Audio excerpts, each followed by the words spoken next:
মনে মনে খুব করে চেয়েছিলাম মরক্কো জিতুক, কিন্তু মন চাইলেই তো হবে না, বাস্তবতা ভিন্ন। এবং সেই বাস্তবতাটাই মরক্কোকে বুঝিয়ে দিল ফ্রান্স। তাদেরকে 2-0 গোলে হারিয়ে এবারের বিশ্বকাপের প্রথম দল হিসেবে সেমিফাইনালে জায়গা করে নিল ফরাসিরা।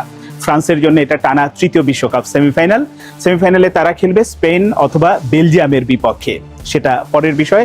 এখন আসি এই ম্যাচ প্রসঙ্গে। এই ম্যাচ শুরুর আগে অনেক কথা হয়েছে, আমি নিজেও বলেছি যে ম্যাচটা তুমুল প্রতিদ্বন্দ্বিতাপূর্ণ একটা ম্যাচ হবে। আসলে কি তুমুল প্রতিদ্বন্দ্বিতা হয়েছে? একতরফা ম্যাচ হয়েছে। ফ্রান্স খেলেছে, আমার কাছে মনে হয়েছে মরক্কো দাঁড়িয়ে দাঁড়িয়ে দেখেছে। এবং সেই কাজটা কেন হয়েছে? ঠান্ডা মাথায় ফ্রান্স তাদের পরিকল্পনা বাস্তবায়ন করেছে। শুরু থেকে গোলের জন্য গেছে, আক্রমণে গেছে, সুযোগ তৈরি করেছে, কিন্তু কাজে লাগাতে পারছিল না। অসম্ভব ভালো খেলেছে প্রথমার্ধে মরক্কোর গোলরক্ষক ইয়াসিন বুনো। দেখেন, পেনাল্টি পেয়ে গেল, সেই পেনাল্টিও ঠেকিয়ে দিলেন ইয়াসিন বুনো। ফলে যেটা মনে হচ্ছিল যে দ্বিতীয়ার্ধে অতি সাবধানতা অবলম্বন করেছে মরক্কো, এটা ঠিক আছে। আবার ফ্রান্সও খুব সাবধানে খেলেছে, কোনোভাবেই যেন নিজেদের রক্ষণটা চূর্ণ বিচূর্ণ না হয়ে যায়, গোলের সুযোগ তৈরি না পায় প্রতিপক্ষ।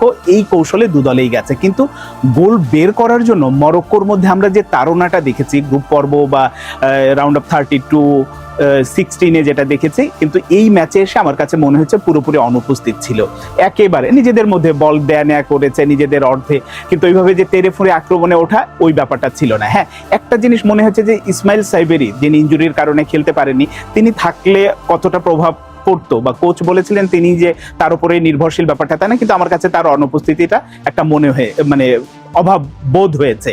সাথে অন্য খেলোয়াড়দের যদি পারফরমেন্স বলেন, আপ টু দ্য মার্ক আমার কাছে মনে হয়নি। আমরা যে মরক্কোকে দেখে অভ্যস্ত বা যে ধরনের ম্যাচ তারা খেলেন, এখন প্রথমার্ধ গোল শূন্য, দ্বিতীয়ার্ধে এসে সেই 60 মিনিটের মাথায় এমবাপ্পে গোলটা করেছেন অসাধারণ। এমবাপ্পের মতোই গোল করেছেন। তিনি যে কত বড় মাপের প্লেয়ার এবং তার রেকর্ডগুলো যে আরো কোথায় গিয়ে থামবে, সেটা তিনি বুঝিয়ে দিয়েছেন। এবং এই গোল করার মধ্যে 60 মিনিটে যে গোলটা করেছেন, দলের প্রথম গোল, এবং এই গোল করার মধ্য দিয়ে মেসিকে তিনি ছুঁয়ে ফেলেছেন। এবারের বিশ্বকাপের সবচেয়ে বেশি মেসি 8 গোল করেছেন আগের ম্যাচে, এবার এমবাপ্পে তার সাথে ভাগ বসালেন।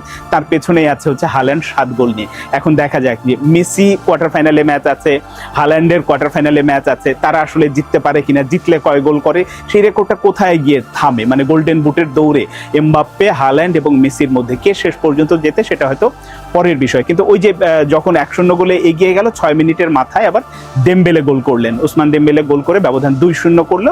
তখনই মোটামুটি ম্যাচটা আসলে বোঝাই গিয়েছিল যে এটা ওয়ান সাইডেড ম্যাচ হয়ে গেছে, আর এই ম্যাচে মরক্কোর ফেরার সম্ভাবনা নেই। এবং শেষ পর্যন্ত হয়েছে তাই, শেষ দিকে সুযোগ খেলায় ফেরার একটা সম্ভাবনা তৈরি করেছিল, কিন্তু সেটা আর হয়নি, কাজে লাগানি। এমবাপ্পেকেও কোচ শেষের দিকে এসে তুলে নিয়েছেন। ম্যাচটা 2-0 গোলেই শেষ হয়েছে। আপনাদের 2022 কাতার বিশ্বকাপের কথা নিশ্চয়ই মনে আছে।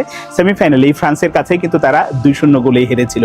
সেবার হেরেছিল সেমিফাইনালে, এবার হারলো কোয়ার্টার ফাইনালে। এখন এই যে মরক্কোর বিদায় হলো, মরক্কো যে ধরনের টিম, যে ধরনের ফুটবলটা আমরা দেখেছি গ্রুপ পর্ব থেকে এই পর্যন্ত, এই ম্যাচে হয়তো অনুপস্থিত ছিল, কিন্তু মরক্কোকে খাটো করে দেখার অবকাশ নেই। কারণ এই মরক্কো আবারও খুব ভালোভাবে ফিরে আসবে। এবার হয়তো তারা ফাইনালে খেলার স্বপ্ন নিয়ে, বিশ্বকাপ জয়ের স্বপ্ন নিয়ে এসেছিল, কিন্তু কোয়ার্টার ফাইনালে থামতে হলো। অনেক দলেরই থামতে হয়েছে, জার্মানির মতো দলকে বিদায় নিতে হয়েছে। সবকিছু মিলে আমার কাছে যেটা মনে হয়েছে, যে আমি আগের একটা কন্টেন্টে বলেছিলাম যে এই ফ্রান্স টিমকে আটকানোর মতো এবারের বিশ্বকাপে আমার কাছে মনে হয় না কোনো দল আছে। সেমিফাইনালে তারা খেলবে স্পেন অথবা বেলজিয়ামের বিপক্ষে, তো আসলে তারাও আটকাতে পারবে কিনা সন্দেহ আছে। কারণ দলটার মধ্যে কোনো ফাঁক ফোঁকর নেই, একেবারে কম্প্যাক্ট দল বলতে যেটা বোঝায়, সেটাই হচ্ছে এই ফ্রান্স দলটা।